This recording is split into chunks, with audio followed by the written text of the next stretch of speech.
aunque no parezca, y ahorita van a entender por qué, este es un momento histórico para poder emprender. Es decir, ahorita nosotros vamos a empezar a ver de una forma muchísimo más evidente problemas que antes no eran tan claros.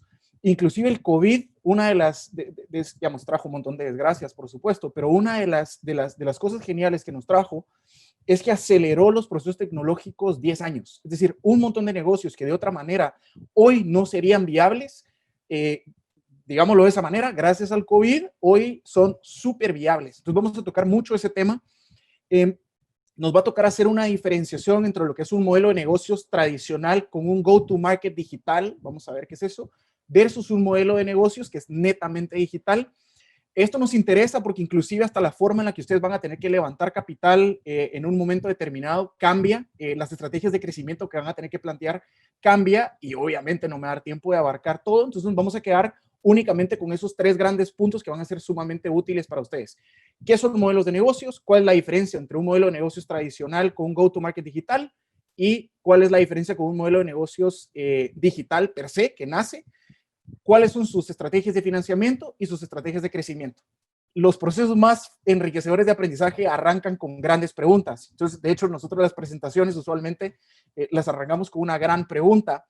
Y para hacer esto un cachito más dinámico, que suele ser un poco difícil, digamos, cuando uno está en monitor sin poco contacto con las personas, viendo sus expresiones y tal, les voy a pedir un cachito de participación. Voy a utilizar unos 2 o 3 comentarios nada más. Así que no sean tímidos, hay 100 personas, suficientes personas para participar. ¿Qué es para ustedes un modelo de negocios? Cuando hablamos de modelos de negocios, ¿qué entienden? Y no quiero que me digan la herramienta, así como el Canvas o una cosa por el estilo. ¿Qué es exactamente un modelo de negocio? O sea, cuando hablamos de modelos de negocios, ¿a qué nos estamos refiriendo? Yo creo que un modelo de negocio es la forma en la que un negocio genera dinero. Ok, bien, eso lo vamos a ver, es una parte del modelo de negocios importante. ¿Cómo hace dinero? ¿Qué más? Yo creo que el modelo de negocios es enfocarte en el mercado laboral, para quienes lo quieres hacer y qué es lo que quieres impartir. Ok, digamos, empezamos a tener como ciertos elementos. Tenemos ya la parte financiera, cómo vamos a hacer dinero, quién, es decir, el consumidor o el mercado. A seguir el camino a seguir, podría decir, para marcar. Okay, marca una ruta. Marca una ruta en donde nosotros vamos a llegar al objetivo que nos trazamos. ¿Alguien más? Sirve para materializar. Bien, Héctor, una idea. ¿Puedes explicar un poquito más qué quiere decir ese materializar, más que materializar una idea? Me refiero a la estrategia que es un diseño de una estrategia que nos va a permitir materializar o llevar a cabo un proyecto o una idea. Ok, vamos a ir tomando todos los elementos que han ido diciendo, pero si recordamos, digamos, al final, en estadística, en matemáticas, uno utiliza modelos cuando quiere explicar algo y quiere poder predecir algo. Entonces, cuando nosotros hablamos de modelos de negocios, necesitamos explicar una serie de cosas y obviamente nos debe permitir también hacer proyecciones a futuro para poder saber cómo se va a comportar eso que estamos queriendo entender. Vean qué es lo que trata de explicar y se los voy a decir en 3 líneas, pero lo voy a explicar en 5 cuadrantes. Un modelo de negocios debe explicar la forma en la que una empresa o una idea va a generar valor para alguien, va a producir ese valor para alguien y va a capturar valor de esa transacción. Si carece de uno de esos 3 elementos, no tenemos un modelo de negocios.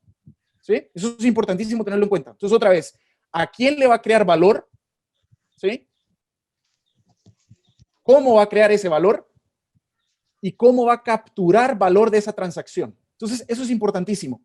Y quiero que nos enfoquemos en estos 5 cuadritos. Ustedes van a decir, Pablo, pero ¿y ese, dónde está el Canvas? Entonces, ese es otro tema que vamos a tener que tocar en otro momento. Pero lo que esto nos está diciendo es, y voy a darles un ejemplo concreto, lo que nos está diciendo es, hay un consumidor que tiene un problema. Mi propuesta de valor es la forma en la que voy a resolver ese problema. Luego les voy a dar un ejemplo, va a ser más sencillo entender. Debo tener operaciones y tecnología, es decir, procesos, recursos, personas y plataformas tecnológicas que me deben permitir darle esa solución a ese cliente que tiene ese problema. Debo tener una fórmula en la que voy a hacer plata con esas operaciones para seguirle dando al mercado esa solución que resuelve el problema en el consumidor. Si se van dando cuenta, voy caminando casi que en cada uno de los cuadritos de forma secuencial. Y el go-to-market es como voy a jalar más clientes que tengan ese problema a quien puedo satisfacer con la solución que tengo, con las operaciones que tengo y con la fórmula de capturar plata de ese modelo. Entonces vean que de esa manera, digamos, o muy sintetizada, estamos entendiendo que es un modelo de negocios. Ahora vemos un ejemplo. Cuando pensamos en el cliente, y quiero que piensen en algo muy burdo, colgar un cuadro. Imagínense que la abuela les hereda un cuadro y tiene que colgarlo. Es decir, el problema que uno tiene como consumidor es, necesito colgar un cuadro en la pared. Ahora, alternativas para colgar un cuadro en la pared, y esto es importantísimo porque usualmente en emprendimiento solemos confundir el problema que estamos resolviendo con la propuesta de valor que tiene el emprendimiento. Entonces, en este caso, el consumidor tiene un problema y es colgar el cuadro. Ahora quiero que me digan, alternativas para colgar el cuadro, ¿qué tenemos? Y otra vez, 2, 3 personas. ¿Qué alternativas tenemos para colgar el cuadro? Poner tape atrás. Tape atrás. Entonces ya tenemos una propuesta de valor. Un clavo. Un clavo. Tenemos otra propuesta de valor. Una repisa. Repisa, un barreno. Entonces vean cómo podemos empezar a tener múltiples propuestas de valor para resolver exactamente un mismo problema. ¿Sí? En este caso, vamos a hacerlo, para ejemplificarlo, la propuesta de valor es un barreno, una broca, un tornillo, y podemos colgar el cuadro. ¿Sí? Entonces, eso lo que nos está diciendo es que una cosa es el problema que vamos a resolver y otra cosa es el cómo lo vamos a resolver. Y en el cómo, ahí es donde arranca el modelo de negocios. Y eso es la belleza, digamos, de la empresarialidad, donde se abre la competencia libre para que hayan múltiples propuestas de valor. Y de hecho, claro, para nosotros empresarios es difícil la competencia al final, pero quienes se benefician son los consumidores. Somos nosotros cuando somos los consumidores. Cuanto más propuestas de valor hay en el mercado, eso trae un montón de beneficios. De hecho, Mónica decía en la introducción, es la empresarialidad la que nos ayuda a resolver los grandes problemas de pobreza, es la que nos mejora la calidad de vida, pues es justamente porque hay múltiples propuestas de valor. Y para terminar de robustecer el punto, recuerden, por ejemplo, la necesidad de sed, satisfacer la sed, ¿sí?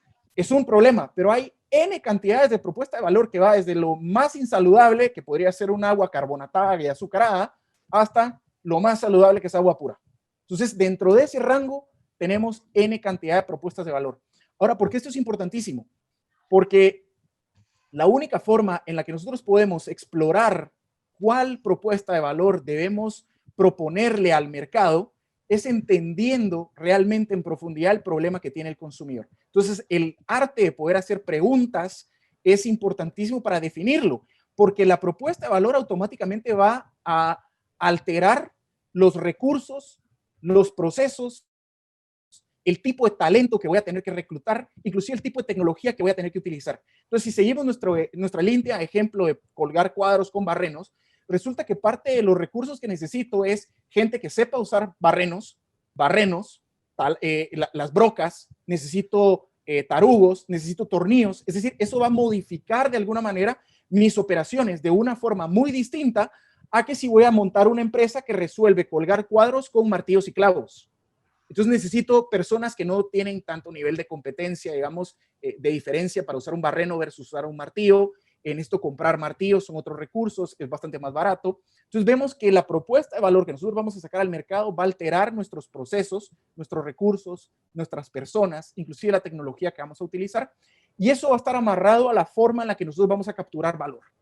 ¿Sí? Que esa es la otra pregunta importante. Entonces vean que solo en estos 3 cuadrantes acabamos de resolver la definición que dimos de modelo de negocio. ¿A quién le voy a dar valor? ¿Cómo voy a crear ese valor? ¿Y cómo voy a capturar ese valor? Ahora, aquí me voy a detener un segundo. Ese cuarto cuadrante, el go-to-market. Es decir, ¿cómo voy a ganar más clientes que tengan el problema de colgar cuadros? Y eso nos va a llevar a diferentes aristas y aquí no vamos a entrar específicamente en este debate, pero más adelante lo van a poder ampliar.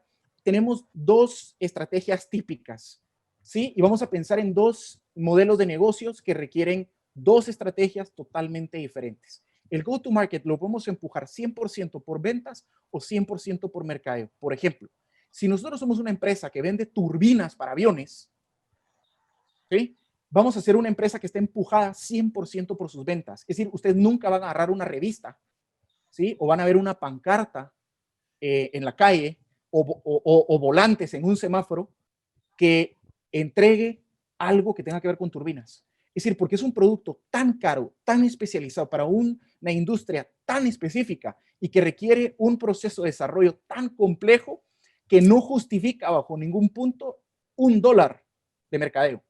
Sin embargo, hay otras empresas que se podrían ir al otro extremo y pensemos que no existe contrabando y la pasta de dientes. Es decir, ¿en qué cabeza cabe gastar un personal de ventas para pasta de dientes? Es decir, lo que vamos a hacer es gastarle mercadeo, que aparezca pautado en revistas, en redes, en Instagram, etc. Entonces, esos son los dos grandes extremos y obviamente ustedes en sus negocios van a tener que encontrar cuál es el justo balance entre estrategias de mercadeo y ventas para poder promoverse y jalar más consumidores. Ahora bien, esto porque es importante y siempre lo recalco cuando hablamos con emprendedores, llamémosle primerizos, es decir, que están compitiendo, están empezando, tienen el entusiasmo, porque lamentablemente, entre comillas, la única forma de promover un emprendimiento en las etapas tempranas es a través de ventas. Es decir, es muy difícil que alguien de primas a primeras entienda. Entonces van a tener que tocar la puerta, van a tener que hablar con gente, van a tener que salir de la zona de confort y van a tener que interactuar, van a tener que aprender a pitchar, van a tener que aprender a hablar, porque ese primer efecto, digamos, lo va a hacer el emprendedor o la emprendedora. Entonces, ahí hay un tema de carácter y ahí les puedo contar una historia así muy, muy corta. Por ejemplo, cuando nosotros nos tocó levantar plata para una aplicación que se llama Lumosity, la pueden ver ahí, tocamos 97 puertas. Tienen que aprender a sacar callo para que le digan que no. Y en la número 97 es donde, por fin nos dieron plata. Pero ese proceso es un proceso que es sumamente difícil si uno confía netamente en el mercadeo, ¿sí? Obviamente el mercadeo tiene sus beneficios, sobre todo el mercadeo digital bien sabido, tiene muchísimos beneficios, pero sepan, y ese es un reality check para todos, que su primera parte va a ser pura venta, ¿sí? Ahora, si entendimos el modelo anterior, eso es un modelo de negocios tradicional, es decir, ustedes quieren agarrar un banco, entra en el modelo de negocios anterior. Quieren agarrar Cementos Progreso, entra en el modelo anterior. Quieren agarrar Pais, entra en el modelo anterior. Y ustedes dirán, pero Pablo, mira, ahora con el COVID se puede comprar, se puede hacer Pais en línea. ¿Ok? Lo que tienen es un go-to-market digital. Es decir, porque el proceso, sus recursos, sus personas siguen consumiendo una gran parte, ¿sí?, de toda la infraestructura que implica la operación. Sin embargo, le llegan al consumidor a través de línea. Pero no quiere decir que tengamos un modelo de negocios en línea. Y bajo ese entendido es que podemos entender, por ejemplo, por qué los bancos con su app tienen un go-to-market digital, pero el banco como tal es un modelo de negocios tradicional. Por eso también están tan amenazados por el tema de fintech, ¿sí? Va quedando claro esto. Ahora, ¿por qué los separé? Porque pasa algo bien interesante cuando hablamos de los modelos de negocios digitales. Recordemos que en la parte de operaciones tenemos recursos, procesos y personas. Y resulta que ese cuadrito que está ahí de las operaciones se rompe, ¿sí? Deja recursos y personas en un bloquecito, deja procesos en otro, para poder darle espacio a aumentar nuestros procesos, minimizar la cantidad de personas y recursos que necesitamos, y vean lo que sucede. Automáticamente se desmembran los cuadritos. Las operaciones están totalmente desarticuladas de la tecnología. Es decir, es como que diese a luz, digamos, el cuadrito de las operaciones, da a luz a la parte y se desmembra de la tecnología, y automáticamente, que es el punto al que queremos llegar, se genera un nuevo modelo de negocios. Porque ahora la tecnología es parte de la propuesta de valor. Ahora la tecnología es parte de las operaciones, es parte de la fórmula de profit, es parte del go-to-market. Entonces, es decir, es literalmente, estamos hablando de otro modelo de negocios. O sea, y ahí es donde podemos contrastar un Amazon con un Pais. ¿Sí? El Pais tiene un go-to-market netamente digital, pero no tiene un modelo de negocios digital. ¿Qué pasa con Amazon? Amazon, todo su modelo de negocios digital. Es decir, su propuesta de valor es la conveniencia que nos da de poder comprar un montón de cosas en línea. Sus operaciones, pues obviamente necesita tener recursos como las warehouse, las bodegas, tiene que tener personas para poder administrar las bodegas, inclusive podría automatizar el uso de las bodegas con robots, pero necesita el espacio físico, o sea, va a tener que tener operaciones, pero vean que todo funciona a través de la plataforma. El hecho de que sea tan rentable, ¿sí?, y la forma en la que puede llegarle exponencialmente a tanta gente, es porque su modelo de negocios nace con la tecnología en el core. Y esa es la gran diferencia. Ahora, ¿por qué esto es importantísimo? Y aquí les hago la comparación. Vean, modelo de negocios tradicional, modelo de negocios digital. Es decir, vean que la tecnología tiene un rol totalmente distinto y protagónico. Ahora bien, habiendo entendido esta diferencia, esto es clave porque ustedes tienen que ser sumamente sensatos. Y yo sé, porque he estado en su lugar, que suena súper sexy o vende más decir un montón de cosas sobre el modelo de negocios que uno tiene. Es decir, y podemos tener un modelo de negocios tradicional y decimos, no, es que estamos digitalizando esto y tenemos un montón de automatizaciones y nuestro modelo de negocios es digital. Y eso puede ser engañoso también para ustedes, porque la estructura de costos de los dos modelos de negocios se comporta totalmente distinto. ¿Sí? Les voy a poner un ejemplo y ustedes me van a decir cuál pendiente cree que le corresponde a cuál. Tenemos una roja, que es una pendiente negativa, y una negra, que es una pendiente positiva.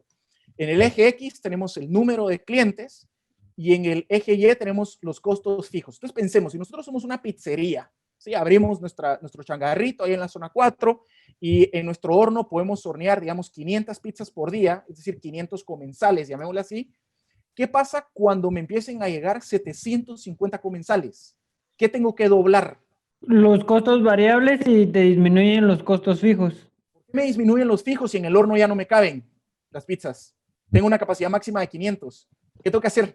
Comprar otro horno. Exactamente. Entonces, vean que cada vez que crezco, necesito hacer una inversión en mi estructura de costos fijos. Eso, por cierto, cuando uno lo escucha, dice, Grun, entonces tengo que alejarme de los modelos de negocios tradicionales. No. De hecho, si ustedes se van a la lista de las empresas de Fortune 500, digamos de las 500 top de los Estados Unidos, en los primeros 10 lugares solo está Amazon. El resto son modelos de negocio tradicional, llamémoslo así. Si ampliamos la lista a las top 25, solo hay 5 digitales. Entonces, no necesariamente caigan en la trampa de pensar que digital es mejor y más sexy. También hay muchísima rentabilidad en negocios tradicionales bien manejados con canales comerciales digitales súper bien afinados. Entonces, solo para que no caigamos en la trampa de vender, de sobrevender algo que no tiene que ser. Inclusive va a llegar un punto en el que vamos a tener que cambiar de local. Entonces, pareciera que nuestra estructura de costos se comporta de la siguiente manera. Podemos hacer una inversión, que sería ese movimiento que está en el eje Y para arriba. Hacemos una inversión, atendemos cierto nivel de clientes, pero cuando el número de clientes nos cambia, es decir, aumenta, crecemos, automáticamente hay que hacer una segunda inversión y si vuelven a crecer hay que hacer una tercera inversión y se va comportando como graditas. De hecho, eso es lo que han logrado resolver los modelos de negocio tradicional de franquicia. Lo que hacen es, mira, esa gradita no la quiero absorber yo siendo Domino's Pizza, comprame vos la franquicia, o McDonald's o Burger King. Es decir, pagá vos el local, el horno, etc. Ahora bien, los modelos de negocio digitales, vean que la pendiente es negativa y eso es bien importante porque lo que nos está diciendo es que se comporta totalmente diferente al modelo de negocios tradicional. Es decir, la inversión va a ser sumamente alta porque vamos a tener que meterle muchísimo a desarrollo, vamos a tener que trabajar muy en detalle el UX, UI, digamos, de la plataforma. Entonces, si se dan cuenta, lo que empieza a pasar, que esto es lo interesante, es que la medida en la que empezamos a sumar usuarios o clientes, nuestra estructura de costos fijos empieza a volverse diluible entre ese número. Entonces, ahí tenemos la gran diferencia entre un modelo de negocios que es escalable, ¿sí? Que gana escalabilidad, es decir, cuanto más usuarios, más se abarata mi estructura de costos, versus una empresa en la que cada vez que crezco tengo que aumentar mi estructura de costos fijos. ¿Sí? Entonces, esto es importantísimo, porque cuando nos toque levantar capital, ustedes van a tener que saber que si tienen un modelo de negocios tradicional, pueden pedir poca plata e irse apalancando con la operación para poder ir haciendo crecer el negocio. Entonces no tienen que ceder tanto equity, por ejemplo, a los inversionistas, porque van a tener suficiente cash flow para ir creciendo lentamente, pero van a poder crecer. Inclusive pueden recurrir a modelos de negocios como de franquicia para poder entonces amortiguar esas inversiones de crecimiento. Sin embargo, si ustedes van a arrancar un modelo de negocios netamente digital, prepárense a pedir un buen chunk de billete, pues, porque van a tener que hacer una inversión sumamente fuerte y sumamente fuerte en el sentido de go to market también. porque resulta que vamos a tener que invertir muchísimo en mercadeo, porque no vamos a poder pichar en persona. Si vendemos en Guate una plataforma, no vamos a poder picharla en El Salvador. Va a tener que llegar la plataforma a través de e-commerce, va a tener que llegar la plataforma, digamos, a través de Instagram, de Facebook, etcétera, como pasó con Hugo cuando abrió en Guate, o como pasó con Globo cuando abrió en Guate. ¿Quién les tocó la puerta y les pichó en la puerta? Así como, hey, mira, ¿quieres pedir a domicilio? ¿Existe Globo? Nadie. Ustedes lo vieron y se empezaron a enterar por el uso que tenían otras personas. Entonces, esto va a ser importantísimo porque nos permite diferenciar entre escalabilidad y crecimiento. Y uno de mis objetivos, ahorita que ustedes empiezan a entender la diferencia entre los dos modelos de negocios, es desmitificar lo sexy que puedan ser los modelos de negocio que crecen. Entonces, cuando inclusive los jueces preguntan, así como vas a escalar tu negocio, no tengan miedo, están utilizando el mismo concepto de la jerga de emprendimiento, pero háganles ver que en la medida en la que crecen, van a tener que hacer desembolsos de capital, porque de lo contrario no van a poder llegar a esa curva de pendiente positiva. ¿Sí? Porque esto también es clave, porque su curva de cash flows, ¿sí? Su flujo efectivo también va a tener aceleraciones distintas en momentos distintos, dependiendo del tipo de modelo de negocios que trabajemos. En condiciones normales, lo que vamos a ver nosotros entre X1 y X2, que lo pueden ver ahí, eso le vamos a llamar la quema de capital o el burn rate. Entonces podemos empezar a hipotetizar. Si estamos hablando de un modelo de negocios digital, podemos saber que nuestro burn rate, es decir, nuestra quema de capital, va a ser muchísimo mayor porque vamos a tener que meterle muchísimo a la plataforma, muchísimo al UX, UI, al diseño, vamos a tener que meterle muchísimo al mercadeo antes de poder ganar tracción con usuarios. Entonces vamos a saber que eso es una pendiente que se va para abajo, para abajo, para abajo. Donde está CF positivo es donde por fin llegamos a ese número de usuarios en el que nos generan suficiente capital para ya no tener que estar poniendo dinero. Es decir, ya las suscripciones o los pagos anuales o como quieran diseñar su modelo, ya permite sostener el negocio de forma estable. Sin embargo, todavía no hemos llegado al punto X3, donde está el break-even, que es cuando ya hasta recuperamos la inversión. Ahora, dados estos puntos, vean la diferencia entre un modelo de negocios tradicional y un modelo de negocios digital. ¿Cuál es la ventaja del modelo de negocios tradicional? Que su quema de capital va a ser un poco más lenta, va a ser un poco más cauta, va a ser más precavida. ¿Por qué? Porque podemos poner la primera pizzería y trabajamos, ganamos clientes, hacemos reputación y luego ponemos la segunda. Es decir, podemos ir amortiguando esas inversiones. Sin embargo, podemos entender lo siguiente. Después de cash flow positive, nos va a tomar mucho más tiempo llegar al break-even. Porque para llegar al break-even, siempre recuerden que cada vez que crecemos tenemos que montar la segunda pizzería, la tercera pizzería, la quinta pizzería. Siempre vamos a tener que hacer desembolsos fuertes. Sin embargo, en el modelo de negocios digital, vean que pasa totalmente lo opuesto. De nuestro X1 a X2, es decir, ese burn rate, esa quema de capital va a ser brutal.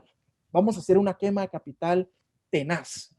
Pero entre X2 y X3, la velocidad a la que podemos llegar al break-even, si hacemos estrategias de mercadeo sólidas, va a ser sumamente rápido. Entonces, eso trae inclusive retos a los emprendedoras, se les trae reto a ustedes. ¿Cómo van a gestionar eso y qué presiones van a tener como personas en cada uno de los momentos de su emprendimiento?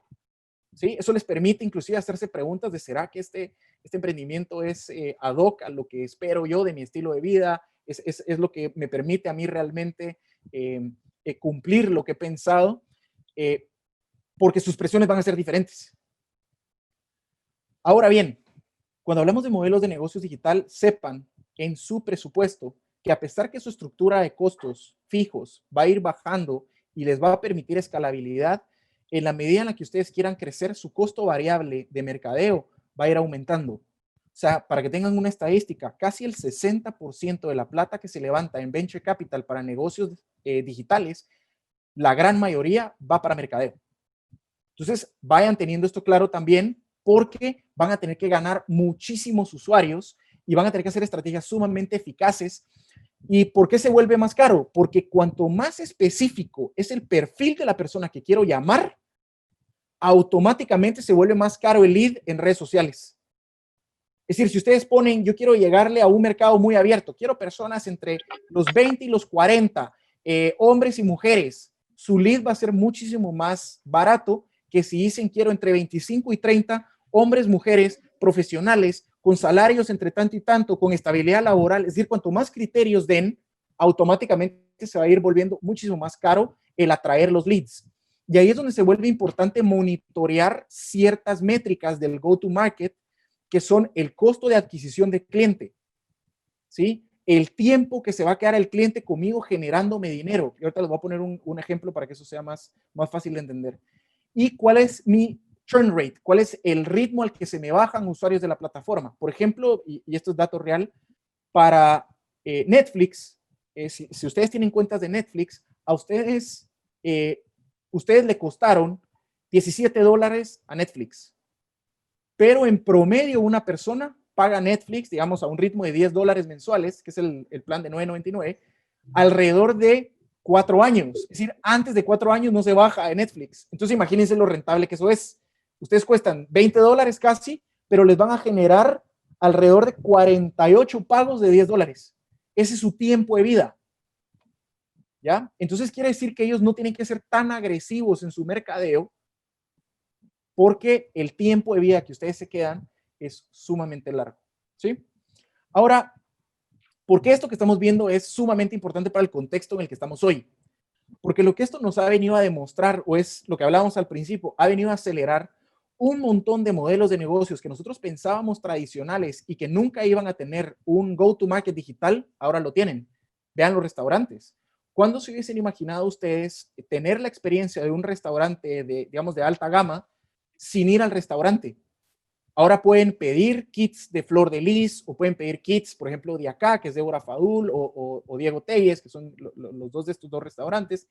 Ahora usted los puede pedir a casa, pero lo tiene que hacer a través de la WhatsApp o a través de Instagram. Entonces su go-to-market se digitalizó, y eso ha hecho la invitación a un montón de modelos de negocios a eficientizar inclusive sus operaciones. Pero por el otro lado, también aceleró la digitalización. ¿Por qué? Porque con tanta complicación por los temas de seguridad y distanciamiento, de tener que ir al banco, un montón de bancos y un montón de empresas se vieron forzados a bancarizar personas que antes no están bancarizadas. Entonces, ahora tenemos la oportunidad de llegarle a un montón de gente más de la que teníamos antes, llegarle con modelos de negocio netamente digital, porque empiezan a tener tenencia de instrumentos financieros. Por ejemplo, para poner un ejemplo personal y con eso termino, por ejemplo, mi muchacha, en el momento en el que nosotros vimos lo de la restricción, no podía llegar a casa, dijimos, ¿y cómo le pagamos? Porque no íbamos a dejar de pagarle.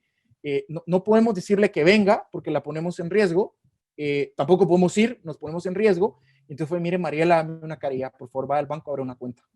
Vamos a tener que depositarle, ¿ya? Vamos a hacerle transferencias. Entonces automáticamente se bancarizó, y así como nosotros, se vieron forzados a hacerlo un montón de otras personas, se vieron forzados a hacerlo un montón de empresas. Entonces ahora la base de gente bancarizada de alguna manera ha aumentado significativamente, lo que facilita muchísimo el ganar esa tracción o ese network effect que se necesitan tanto los modelos de negocios digitales.